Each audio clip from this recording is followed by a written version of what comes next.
जय Jagannath. Welcome back to my food channel. आज आम नो सुगर नो ऑयल रो गोटे एनर्जी प्रोटीन लड्डू बनैबा। से मु बादाम भाजिकी रखी आगुरी एवं तापर भी आउ मिसिबो डेट्स मिसिबो काकाओ पाउडर किछि मिसिबो आउ सिनामन स्टिक रो पाउडर किछि रखी देखि पारुथबे।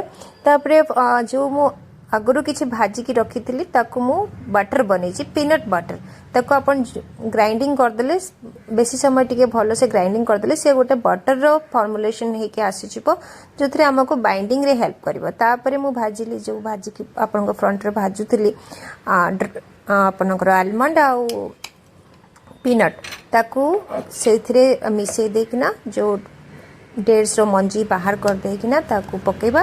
ता संगे कोको पाउडर पकेबा सिनामन पाउडर जोटा बनेथिले ताकू पकेबा एवं ताकू एबे ग्राइंडिंग कर दबा। ग्राइंडिंग करला परे देखिबे से ए भलिया स्ट्रक्चर आसीबो जोथरे आपण हाथ रो आराम रे धरिकिना ताकू गोल बनै परिबे। ता संगे आपण एबे जो बटर रखिथिबे पीनट बटर आगुरु जो बनै के रखिथिबे ताकू मिसै देबे। मिसै साला परे सीसेमे सीड को 84 रो मंजी को ताकू टिके फ्राई कर देथिबे। ता संगे सुंदर देखा जिबा पई आ ता सहित सेमे सीड देह पई बहुत भलो विटामिन B12 रे भरपूर।